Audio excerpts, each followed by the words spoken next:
자, 안녕하세요. 박성필입니다. 자, 오늘 HLB 보도록 하겠습니다.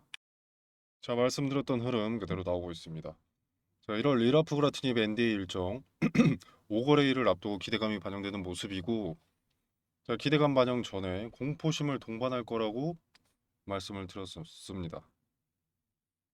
자, 그 흐름 그대로 나왔죠. 자, 지지대를 딱 하루 이탈시키는 흐름까지 나와줬고요. 그 이후에는 이제 매물대의 물량, 여기 물량을 소화하기 위해서 빠른 시일 내에 올라갈 것이고 이렇게 윗골이 달린 양봉이 나올 것이라고 말씀을 드렸습니다. 그대로 나왔고 이제 이후에 물량 소화 흡수가 마무리되고 그 위로 올라가고 있습니다. 자, 이게 남아있는 기대감 일정이 짧기 때문에 나온 흐름이라고 볼 수가 있고요. 자, 근데 아직 과제가 하나 남았죠. 이 박스권 최상단 쪽에 매물이 소화가 아직 안 돼 있습니다. 자, 이때도 과거의 물량을 소화하고 흡수했다고 할 수는 있지만 이때 또 매수한 사람이 있지 않겠습니까? 거래는 매도자가 있으면 매수자도 있어야 되니까요. 자, 그래서 박스권 상단에서도 비슷한 흐름, 물량을 소화하는 흐름이 다음 주 5거래일 안에 나올 겁니다. 이때 매일매일의 차트는 힌트가 되겠죠. 자, 지금 저항이 강력했던 241선 계속 저항 맞았었죠. 그리고 매물대가 이렇게 포진해 있는 자리. 자, 요 두 가지를 아래에 두고 있기 때문에 지지대가 많이 올라갔습니다. 그렇기 때문에 이제는 주가가 하락할 때도 어디에 지지받는지 확인할 자리가 하나 더 늘었고 쉬워졌죠. 자, 그리고 좀 강조를 드리고 싶은 게 지금 HLB가 뭐 이렇다 할 뉴스가 새롭게 뜬 건 아니거든요. 일정에 맞춰서 세력이 드립을 한다는 근거를 목격하고 계시기 때문에 차트를 등한시해서는 안 됩니다. 자, 호재가 나온다고 하더라도 세력이 누르면 반영이 안 되는 거예요. 결국 주가라는 것은 물량을 많이 쥐고 있는 주체가 결정할 수 있는 것이기 때문에 차트에서 근거를 찾는 것이 상당히 중요하고요. 물론 세력들도 근거 없이 주가를 올려버리거나 내려버리면 개인들이 뒤따라오지 않기 때문에 자금 손해만 보는 것이라 명분 없이 주가를 들쭉날쭉하게 만들진 않습니다. 자, 아무튼 자주 언급드리는 것처럼 세력이 주가를 올려도 고점임에도 불구하고 개인들이 매수를 해줘야 높은 시세 차익을 남기고 엑시트하기 때문에 개인들이 상승이 납득이 가야 하거든요. 고점인데도 메리트가 있어 보여야 해서, 그래서 딱히 명분 없이 올리진 않습니다. 명분 없이 내리지도 않고요. 저는 과거부터 제로가 살아 있었고 결과 여부는 상관없이 기대감만큼은 반영될 수밖에 없다. 그 기대감만 야무지게 이용하면 된다라고 언급을 들으면서 매수를 추천을 했었는데, 매수 추천 때는 저 최초 요 35,000, 6,000원 요 자리였죠. 밑에 박스권 최하단부였습니다. 자, 여기서 지금까지만 봐도 수익률이 50%가 넘습니다. 고점에 물렸다고 무대응으로 일관했다면 가져갈 수 없는 수익이죠. 시드 여유가 전혀 없어서 밥 먹을 돈도 없었다면 이해를 하겠는데 아마 대부분 아닐 거거든요. 내심 망한 종목이다라고 생각을 했으니까 안 넣었겠죠. 자, 대다수 개인 투자자들은 주가 떨어져 있으면 망했다고 하고 올라가 있으면 대박이라고 하니까 반대인 거 모르고. 제가 다 맞췄다고 거들먹거리는 게 아니라 관점을 좀 달리 보셔야 한다는 겁니다. 주가가 오르면 오를수록 한도가 있는 기대감이 반영이 되고 있다는 것이고, 그 기대감 소멸은 매도 시세 차익을 불러오기 때문에 주가 급락과 같이 옵니다. 그래서 하나의 재료로 주가가 오르면 오를수록 리스크가 커지는 거고, 재료가 살아있는데 내려가면 내릴수록 오히려 메리트가 커지는 거죠. 물론 무조건적인 것은 아닙니다. 재료 상황에 따라서 다른데 너무 하루하루 보여지는 주가에 반응하는 습관은 좋지 않다라는 걸 말씀드리고 싶어서 하는 말이고, 날카롭게 말을 해야 기억에 남을 것 같아서 다소 공격적으로 말씀을 드리는 겁니다. 자, 아무튼 중요한 것은 관점을, 리스크가 언제 커지는지, 도구로 사용되는 개인들은 보통 언제 매수하는지 점검해 보시고 여러분도 그들을 이용해야 하는 주체다라고 생각을 해보시고 대응하시길 바라겠습니다. 자, 텔레그램 방에서는 이 디테일과 근거들을 설명드릴 거고요. 지금 HLB 단기 대응 관련된 디테일을 설명드릴 예정입니다. 자, 1월 리라프그라티니 맨디 일정이 코앞으로 다가와 있기 때문에 변수가 존재할 수 있습니다. 승인을 받더라도 승인 기대감이라는 것은 소멸하는 겁니다. 자, 아시다시피 리보세라닙 재료는 일정이 명확하지 않습니다. 리스크도 꽤 큰 편이고요. 투자자들의 엑시트가 있을 수 있기 때문에 다시 또 조정이 찾아올 가능성도 배제할 수는 없습니다. 오직 차트에서만 그 흔적이 드러나기 때문에 단기 대응의 디테일과 근거도 텔레그램 방에서 자세히 설명드리겠습니다. 자, 그리고 공시 하나 떴는데 별로 중요한 건 아닙니다. 자, 39회차 전환사채 전환가액의 조정인데 기존 46,167원에서 52,715원으로 변동됐고요. 주가가 올라가면서 변동이 됐습니다. 자, 전환사채는 가격이 올라가는 건 크게 문제가 되지 않습니다. 어차피 주식 수가 줄어드니까요. 주가가 낮을 때 주식으로 많이 전환하고 그 이후에 주가를 올리는 것이 리스크가 큽니다. 근데 리픽싱 상향 조정이면 지분 희석이 기존보다는 완화되는 편이기 때문에 오히려 기존보다는 나아진 상황이라고 볼 수 있고요.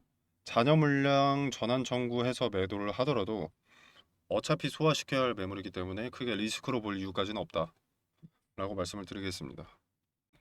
별로 중요한 내용 아닌데 그래도 세 공시 떴으니까 한번 언급 드린 거고요.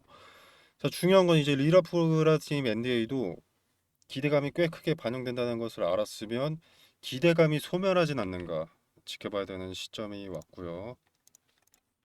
자, 물론 FDA로부터 혁신 치료제 지정도 획득해 있기 때문에 성공 가능성이 훨씬 높긴 하지만 주가가 일정 수준에 도달하면 리보세라닙 제로가 구체적인 일정이 나오기까지는 조정이 동반될 가능성이 압도적으로 높습니다.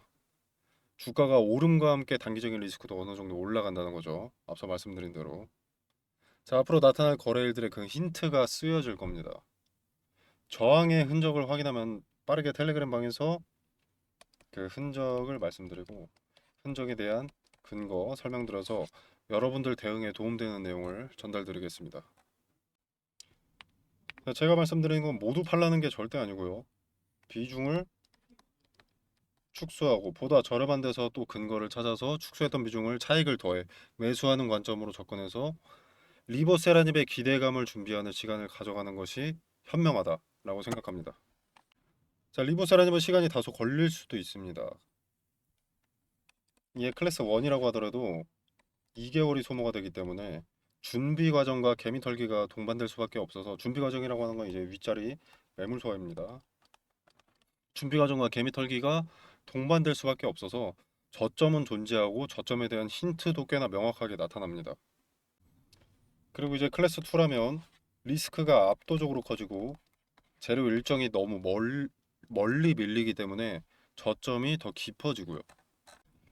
자, 이게 클래스 1의 가능성이 높다고 하더라도 클래스 2에 대한 가능성도 절대 배제할 수 없죠. 모든 투자자도 그렇게 생각을 하기 때문에 리스크를 우선시하는 투자자들은 클래스 2를 염두에 두고 대응을 하게 됩니다. 몸을 사리게 된다는 거죠. 그래서 결국 어떤 결과를 가져오냐면 매수는 적어지고 투자들의 비중 축소가 늘어나는 겁니다. 그래서 결과 여부에 상관없이 리보세라님 권장 데이터 제출 이후 NDA 신청 이후부터 주가는 조정받을 가능성이 상당히 높고요. 자, NDA 신청은 30일 이내로 FDA 측에서 답변을 줘야 되는데 이 30일이 다 채워져 갈 때 리스크를 회피하기 위한 대량의 매도가 있을 가능성이 높습니다. 약간 양도세 회피처럼요. 자, 과거에 앞서 이제 리스크가 크지 않던 시점에도 매번 그래 왔습니다. 그렇기 때문에 신뢰도가 더 높다고 보고요. 이때 나는 클래스 1이라고 믿는다. 이 마인드는 도박하는 행위입니다. 도박. 리스크를 축소하는 행위가 아닙니다. 항서제약의 CMC가 완벽하게 보완되었다라는 근거는 어디에도 존재하지 않고 그 정보는 FDA 심사관들밖에 볼 수 없습니다. 물론 굳이 둘 중에 하나에 베팅을 해야 된다면 높은 가능성에 베팅하는 것이 맞겠지만 클래스 2의 가능성을 점치는 투자자들도 많을 거고요. 클래스 1, 2 여부 관계없이 본전홈에 엑시트하려는 투자자도 많을 겁니다. 자, 그래서 리보세라닙 기대감이 만약에 간암치료제의 기대감이 반영이 된다면 그때는 비중을 축소하는 것이 쪼개고 쪼개서 분할로 그렇게 비중을 축소하는 것이 좋습니다. HLB는 기대감이 반영됐을 때 매도 대기 물량이 상당히 많은 종목이니까요. 텔레그램방에서 실시간으로 호가와 거래를 보면서 대응 돕도록 하겠습니다. 당연히 변수가 존재하고 변동이 클 것으로 예측이 되기 때문에 실시간으로 언급을 드려야 할 것 같고요. 해서 미리 참여해 두시기를 권유드립니다. 자, 그리고 텔레그램 방은 이전에 존재하던 공간과는 새로운 일월부로 신설된 공간입니다. 설명란 여기 더보기 누르셔서 이 링크 기재를 해뒀습니다. 정보 받아보실 수 있으십니다. 자, 그리고 링크 타고 들어오시면 이런 창이 하나 뜨는데요. 자, 나는 빠른 정보 전달과 대응 분석이 궁금하다라고 하시면 텔레그램 입장을 체크해 주시면 되겠고요. 나는 그런 것은 필요 없다. 급등주 검색식이 필요하다 또는 전자책이 필요하다라고 하시면 이렇게 필요하신 것만 체크하셔서 제출 눌러주시면 되겠습니다. 자, 그리고 혜택 받으실 전화번호 뭐 1234에 뭐 23 뭐 48이다 이런 식으로 혜택 받으실 전화번호 남겨주시고 제출 눌러주시면 여러분들 입맛에 따라서 원하시는 것 보내드리도록 하겠습니다. 자, 이 공간 안에서 제공되는 정보 일체 금전을 요구하지 않습니다. 투자의 기준과 근거들을 설명드리고요. 자, 그리고 종목 찾으시는 분들 계실 텐데 시장이 현재 CES 2026 관련해서 돌아가고 있죠. 피지컬 AI 관련 수혜주들끼리 순환매가 이루어지고 있습니다. 자, 근데 대부분 선반영되었거나 반영이 현재 되고 있는 중인 테마가 많죠. 자, 제가 말씀드릴 종목은 피지컬 AI에 깊게 연관이 되어 있고요. 아직 빛을 보지 못했지만 앞으로 발전하는 AI에 반드시 필요한 섹터의 수혜주입니다. 자, 이 종목 텔레그램 방에서 공유 드리도록 하겠습니다. 자, 이 분야는 휴머노이드에 있어서 반드시 필요한 부분이라고 말씀을 드렸는데 얘네가 실제로 현장에 투입되고 움직이고 노동을 하려면 이 기업들이 반드시 필요합니다. 참고로 전력이나 배터리 아니고요. 자, 말이 길어지니까 여기까지 하고 텔레그램 방에서 자세하게 말씀드리고 있으니까 필요하신 분들 참고해 보시길 바라겠습니다. 자, 당연히 무료고요. 비용 발생하는 것 없으니 종목 선정하는 방식이라도 참고해 보시면 도움 될 것이라고 생각을 합니다. 자, 여러분의 성공 투자를 기원하면서 오늘 영상 여기서 마무리하겠습니다. 감사합니다.